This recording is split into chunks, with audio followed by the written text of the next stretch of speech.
nilai tambah, added value. Wahyu pasal 14 ayat 13. Dan aku mendengar suara dari sorga berkata, tuliskan, berbahagialah orang-orang mati yang mati dalam Tuhan sejak sekarang ini. Sungguh, kata Roh, supaya mereka boleh beristirahat dari jerih lelah mereka, karena segala perbuatan mereka menyertai mereka. Saya garis bawahi kalimat yang terakhir, karena segala perbuatan mereka menyertai mereka. Coba saya akan bandingkan dengan bahasa Indonesia sehari-hari. Lalu saya mendengar suara dari sorga berkata, tulislah ini mulai sekarang, berbahagialah orang-orang yang mati selagi melayani Tuhan. Benar, jawab Roh Allah. Mereka akan berhenti bekerja keras karena hasil pelayanan mereka selalu akan menyertai mereka. Namun sebelumnya, saudara, saya akan membawa saudara untuk melihat beberapa ayat. Yang pertama, di dalam 2 Petrus pasal 1 ayat 5, Rasul Petrus menasehatkan kepada kita bahwa kita harus sungguh-sungguh berusaha untuk menambahkan kepada imanmu kebajikan. Jadi bukan berarti lalu karena kita sudah selamat, lalu kita, oh puji Tuhan, berarti kita tidak perlu melakukan kebajikan, tidak. Jadi Rasul Paulus menasihatkan kepada keselamatanmu, kepada imanmu, kamu harus juga sungguh-sungguh berusaha untuk menambahkan kebajikan, nilai tambah. Jadi kebajikan-kebajikan itu adalah satu nilai tambah bagi keselamatan kita. Pahala yang akan menyertai kita nanti. Perbuatan mereka menyertai mereka. Ingat saudara-saudara. Dalam Daniel pasal 5 memberitahu kepada kita bahwa Tuhan itu menimbang. Mene tekel ufarsin. Tulisan di dinding. Ditimbang oleh Tuhan. Ingat saudara, Tuhan itu menimbang. Kita ini ditimbang. Artinya kita ini diukur. Tuhan punya neraca untuk mengukur. Nah, jangan sampai kita didapati terlalu ringan. Hebat Raja Belsasar, raja dari negara adikuasa, tapi kehebatannya sebagai raja di hadapan Tuhan nothing. Dan ditimbang terlalu ringan, gak ada bobotnya sama sekali. Ayat yang ketiga, di dalam Injil Matius pasal 25. Di situ ada perumpamaan. Dan terakhir bicara tentang perumpamaan antara domba dan kambing. Ya, zaman Tuhan akan pisahkan itu domba di sebelah kanan, di sebelah kiri adalah kambing. Lalu Tuhan mulai berbicara, yang domba ini dikatakan, kamu sudah melakukan ini. Maka kamu sekarang menikmati kebahagiaan, diberkati. Yang kambing, Tuhan berkata, kamu tidak melakukan ini. Dan sekarang kamu dikutuk, masuk api yang kekal. Lalu ada pertanyaan yang diajukan beberapa kali. Kapan Tuhan? Coba saudara baca 4 kali. Kapan Tuhan? Baik domba, baik kambing sama-sama bertanya kepada Tuhan. Kapan Tuhan? Kapan saya melakukan ini Tuhan? Kapan saya tidak melakukan ini Tuhan? Nah ini saudara, kita tidak sadar. Nah, mudah-mudahan lewat ini kita sedikit mengerti. Kita sedikit sadar. Ya, kapan itu terjawab walaupun tidak keseluruhan. Kapan kita bisa memberi nilai tambah kepada iman kita? Kapan kita bisa melakukan sesuatu yang nantinya akan kita nikmati kalau kita kembali kepada Tuhan? Nah mari kita mau melihat. Saya mendapati dalam Alkitab ada 3 hal yang bisa menjadi nilai tambah dalam kehidupan kita. Yang pertama, memberi dalam keadaan kekurangan atau keterbatasan. Memberi itu adalah ciri orang Kristen. Amin.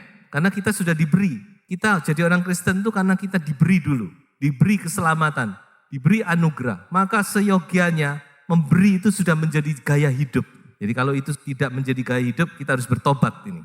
Karena memberi itu gaya hidup orang Kristen, saudara. Nah tapi ada satu hal yang seringkali kita salah konsep kita. Kita berpikir demikian. Kalau kita memberi itu harus kita memberi jumlah yang banyak. Gitu. Ya, nanti saya tunggu saya punya uang. Waktu saya nanti jadi miliarder gitu ya. baru nanti saya bisa memberi. Nah ini yang sering kali kita salah konsep. Kita berpikir kalau kita sudah memberi berkecukupan, kita kaya, baru kita memberi dan jumlahnya itu pasti menyenangkan Tuhan. Ya, kira-kira gitu. Karena jumlahnya pasti banyak. Nah saya mau beritahu saudara-saudara, itu konsep yang salah. Coba kita baca. 2 Korintus pasal 8 ayat 1 sampai ayat yang ketiga. Saudara-saudara, kami hendak memberitahukan kepada kamu tentang kasih karunia yang dianugerahkan kepada jemaat-jemaat di Makedonia. Selagi dicobai dengan berat dalam pelbagai penderitaan, sukacita mereka meluap dan meskipun mereka sangat miskin, namun mereka kaya dalam kemurahan. Aku bersaksi bahwa mereka telah memberikan menurut kemampuan mereka, bahkan melampaui kemampuan mereka. Ini kasih karunia, bukan saudara-saudara? Di sidang jemaat Makedonia ini, kalau menurut pandangan manusia, sebenarnya dia tidak mampu untuk memberi, untuk mendukung pelayanan Rasul Paulus. Tapi Rasul Paulus berkata mereka sudah melakukan menurut kemampuan mereka, bahkan melampaui kemampuan mereka. Dan itu satu persembahan yang berbau harum di hadapan Tuhan. Jadi memberi itu tidak harus kita berkecukupan lalu baru kita bisa memberi, saudara. Tunggu kita nanti kaya baru kita mau mengembalikan milik Tuhan. Justru saya mau beritahukan, waktu kita dalam kekurangan, keterbatasan, ketika kita memberi dengan hati yang penuh sukacita, itu adalah nilai tambah bagi saudara. Justru kesempatan itu. Makanya ketika saya merenungkan hal ini, justru berbahagia itu orang-orang yang demikian. Malah kalau sudah kaya, nah coba ya kita melihat satu hal, satu cerita untuk menjadi gambaran. Di dalam Markus pasal 12, mulai 41 sampai 44. Ya saya cerita yang kita sudah tahu semua. Di bait Allah, lalu Tuhan Yesus duduk memperhatikan orang-orang memberi. Ada orang memberi plok karena besar mungkin ya. Tapi tiba-tiba muncul janda. Janda ini memberi suaranya lain. Klinting. Dikatakan dia memberi 2 peser uang. Berapa sih besarnya 2 peser uang? Saya coba menyelidiki tadi. 2 peser uang itu dalam bahasa asli dikatakan 2 lepta atau 2 lepton. Lepton itu adalah mata uang yang paling kecil pada waktu itu. Nah 2 peser itu nilainya itu setara dengan 1/64 dinar. Nah, saudara harus tahu bahwa waktu itu umumnya upah buruh itu 1 hari sedinar. Nah, saudara bisa gambarkan. Anggaplah kita ambil gampangnya lah, 64.000 lah paling gampang ya. Jadi kalau 1/64 itu berarti 1.000 cuman. Jadi dia masukkan uang gopean. Klinting. Tapi Tuhan Yesus ngomong apa? Janda ini memberi paling banyak. Mengapa? Karena dia memberi dari kekurangannya. Yang lain oke. Tapi kalau dibanding dengan janda ini tidak ada apa-apanya. Saya cuma mau ngomong bahwa saudara-saudara, memberi itu kita tidak harus menunggu waktu kita, berkecukupan, kita bisa memberi. Bahkan waktu kita merasa terbatas dalam kekurangan, dan kita memberi, itu justru nilai tambah kita. Jadi jangan tunggu. Beri sesuatu yang bisa menjadi nilai tambah dalam hidup kita, saudara. Saya cuma mau pesan itu. Coba kita mau perhatikan hal ini. Ya, karena kita mau mengumpulkan harta di sorga. Harta di bumi itu ngengat dan karat. Tapi harta di sorga itu kekal, saudara-saudara. Itu yang hal pertama. Jadi kapan kita bisa menambah sesuatu di dalam hidup kita? Waktu kita memberi. Bahkan waktu kita mungkin dalam kekurangan, kita bisa memberi. Wah, itu luar biasa. Apalagi sudah dalam kelebihan, saudara bisa memberi. Dari kelebihan saudara dengan hati sukacita dan menjadi berkat. Wah, saudara percayalah, saudara pun punya nilai tambah dalam kekekalan. Yang kedua, tetap mengasihi walau dibenci. Kita baca ayatnya, Matius pasal 5 ayat 44 dan ayat 45. Tetapi aku berkata kepadamu, kasihilah musuhmu dan berdoalah bagi mereka yang menganiaya kamu. Karena dengan demikianlah kamu menjadi anak-anak Bapamu yang di sorga, yang menerbitkan matahari bagi orang yang jahat dan orang yang baik, dan menurunkan hujan bagi orang yang benar dan orang yang tidak benar. Saudara perhatikan bahwa Tuhan Yesus di sini sedang mendeklarasikan undang-undang kerajaan Allah. Karena Matius ini adalah Injil Kerajaan Allah. Di mana Yesus diproyeksikan sebagai raja dari Kerajaan Allah. Maka Yesus di sini dia menyampaikan, dia sebagai raja, dia menyampaikan undang-undang Kerajaan Allah. Ini loh undang-undangnya. Bukan 10 hukum Allah lagi. Tapi ada undang-undang yang baru ini. Sudah bisa baca itu. Mulai pasal 5, khotbah di bukit, sampai pasal 6. Dan salah satunya berbunyi demikian. Kasihilah musuhmu dan berdoalah bagi mereka yang menganiaya kamu. Sebenarnya kalau bicara undang-undang itu tidak ada pilihan. Harus dilakukan dan ditaati. Jadi memang tidak mudah. Sudah. Undang-undang Kerajaan Allah itu tidak mudah. Kadang-kadang kita cuma bicara tentang kasih karunia dan sebagainya. Tapi kita lupa. Ada undang-undang loh ini. Jadi warga kerajaan ini kita harus taat loh nih. Ada undang-undangnya loh. Kita lupa ya saudara. Lalu wujudnya bagaimana dari ayat ini? Roma 12 ayat 17. Janganlah membalas kejahatan dengan kejahatan. Lakukanlah apa yang baik bagi semua orang. Lalu ayat 18. Sedapat-dapatnya kalau hal itu bergantung padamu. Hiduplah dalam perdamaian dengan semua orang. Ayat 20. Tetapi jika seterumu lapar, berilah dia makan. Jika ia haus, berilah dia minum. Dengan berbuat demikian, kamu menumpukan bara api di atas kepalanya. Janganlah kamu kalah terhadap kejahatan, tetapi kalahkanlah kejahatan dengan kebaikan. Haleluya. Jadi ini wujudnya. Yaitu apa? Berbuat baik. Berbuat baik kepada musuh. Kepada orang-orang yang membenci kita. Ada orang-orang yang membenci kita, pasti ada. Jadi Tuhan Yesus berkata, berbuat baiklah. Kalau kamu masih bisa, masih ada kesempatan, itu dari kamu, inisiatif. Dan itu Tuhan sudah praktekkan. Waktu malam terakhir, Tuhan nyatakan itu. Yang mencuci kaki Yudas Iskariot, bukan? Walaupun dia tahu Yudas membenci dia. Dia tahu Yudas mau mengkhianati dia. Tapi Yesus tetap cuci kaki Yudas. Kalau kita bisa melakukan demikian, itu nilai tambah loh, saudara, dalam ibadah kita. Ya, mengasihi musuh, berdoa, berbuat baik kepada orang-orang yang membenci kita, yang mengkhianati kita. Wah, itu luar biasa, saudara. Itu bukti kalau kita ini anak-anak kerajaan.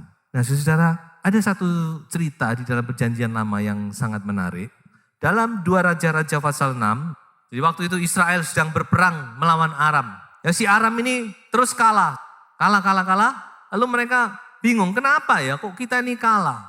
Saudara memberitahu, karena di Israel itu ada nabi. Nabi itu yang memberitahu nanti kamu mau menyerang dari mana.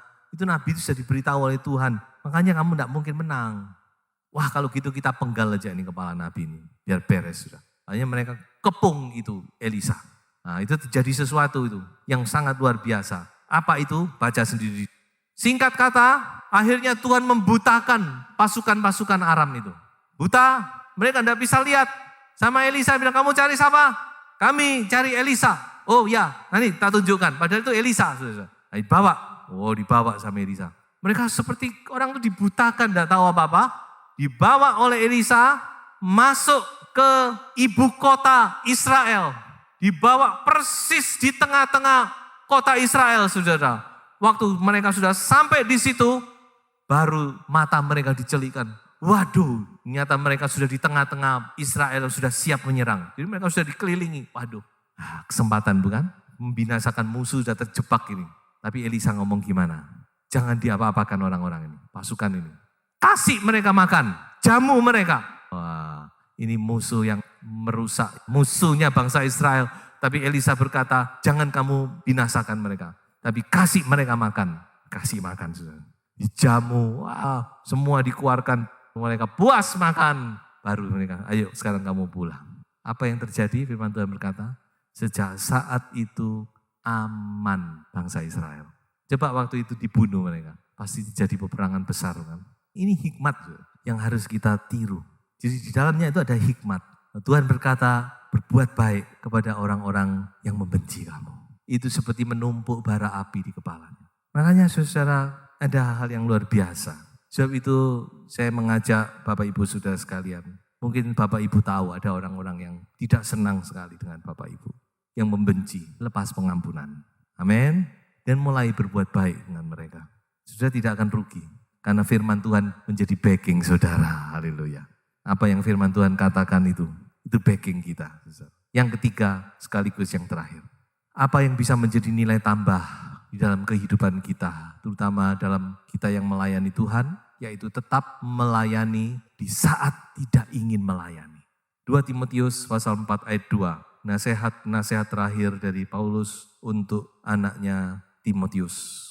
Berbunyi demikian, beritakanlah firman, siap sedialah, baik atau tidak baik waktunya. Nyatakanlah apa yang salah, tegurlah dan nasihatilah dengan segala kesabaran dan pengajaran. Beritakanlah firman, baik atau tidak baik waktunya. In season or out of season. Apakah itu convenient or not. Saat kita nyaman, kita baik, kita sedang semuanya lancar, kita memberitakan, atau saat situasi dan keadaan tidak baik. Kita tidak ingin melayani Tuhan. Tapi tidak ingin ini saya beri catatan. Bukan karena malas. Nah ini perlu kita catat. Ya, kadang-kadang kenapa kamu tidak melayani Tuhan? Malas. Nah, kalau malas itu tidak termasuk di sini. Itu harus dilawan kalau malas. Jadi jangan ada pelayan-pelayan yang tidak melayani Tuhan cuma alasannya karena malas. Nah, sudah tidak terima pahala itu. Itu tidak bertanggung jawab. Pelayan itu harus tanggung jawab. Tapi yang dimaksud tidak baik di sini itu memang benar-benar ada alasan mungkin. Yang mungkin bisa diterima. Misalkan, sudah dalam keadaan sakit mungkin. Tidak enak badan. Rasanya itu tubuh secara fisik tidak mungkin. Tapi saudara tetap melayani Tuhan. Nah itu.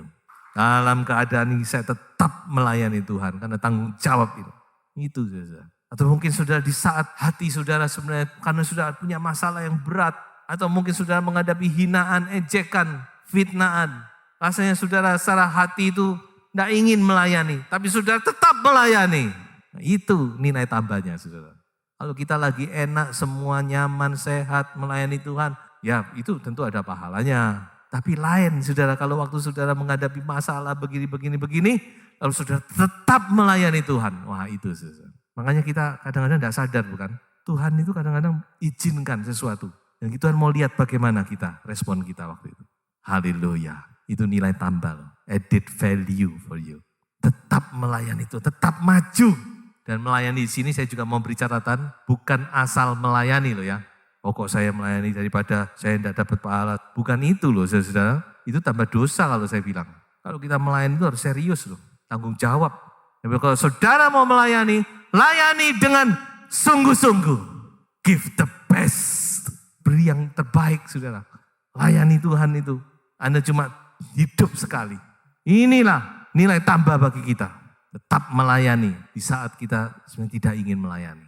Di dalam 2 Samuel pasal 16. Tentang bagaimana Daud waktu dia mengungsi dari tinggalkan Yerusalem karena dia dikhianati oleh Absalom. Tapi di tengah jalan dia ketemu dengan salah seorang keturunan Saul namanya Simei. Simei mulai menghina, menghujat Daud. Kamu ini penumpah darah, kapok. Dikapok-kapok, padahal itu fitnah bukan? Daud tidak pernah membunuh Saul, Saul yang mati sendiri, bunuh diri. Bila kamu penumpah darah, begini, wah dibina, dilempari batu. Sudah. Daud diam aja. Orang-orang di sisi kanan kirinya itu, panglima-panglimanya sudah gak telaten. Daud izinkan kami potong kepala orang itu. Daud bilang, jangan, itu bukan urusanmu, itu urusanku dengan Allah. Kalau Allah yang nyuruh dia mengutuki aku mau apa? Biar dia kutuki. Coba kita baca. Ayat yang ke-12 dan ayat yang ke-13 menarik sekali. Coba saudara lihat, ini Daud ini bisa mengerti apa itu nilai tambah. Dia berkata demikian, mungkin Tuhan akan memperhatikan kesengsaraanku ini dan Tuhan membalas yang baik kepadaku sebagai ganti kutuk orang itu pada hari ini. Ayat selanjutnya, demikianlah Daud melanjutkan perjalanannya. Dengan orang-orangnya sedang Simei berjalan terus di ladang gunung bertentangan dengan dia dan sambil berjalan ia mengutuk, melemparinya dengan batu dan menimbulkan debu. Saya garis bawahi, Daud melanjutkan perjalanannya. Artinya Daud tetap maju walaupun dia difitnah, hatinya tentu sakit. Dia dihina, tapi bagi Daud justru dia berkata itu nilai tambahku. Dia mengerti ini. Dia anggap itu justru kesempatanku mendapat belas kasihan kemurahan Tuhan. Justru kalau dia dihina, biar tidak apa-apa. Justru mungkin Tuhan akan berbelas kasihan. Aku punya nilai tambah ini. Tapi coba Daud bunuh orang itu. Daud malah salah, teman. Daud tetap maju, tetap melanjutkan perjalanannya. Saya artikan dia tetap maju melayani Tuhan. Nah saudara, ayo kita teladani ini. Jangan mudah putus asa. Saudara. Melayani Tuhan itu memang tidak mudah. Kita sudah berbuat yang baik, orang bisa masih memfitnah, mengejek, mengolok, mencemooh, menyalahpahami dan sebagainya. Bagaimana kita? Saudara mau mundur? Enggak melayani Tuhan. Opoi melayani Tuhan kayak gini.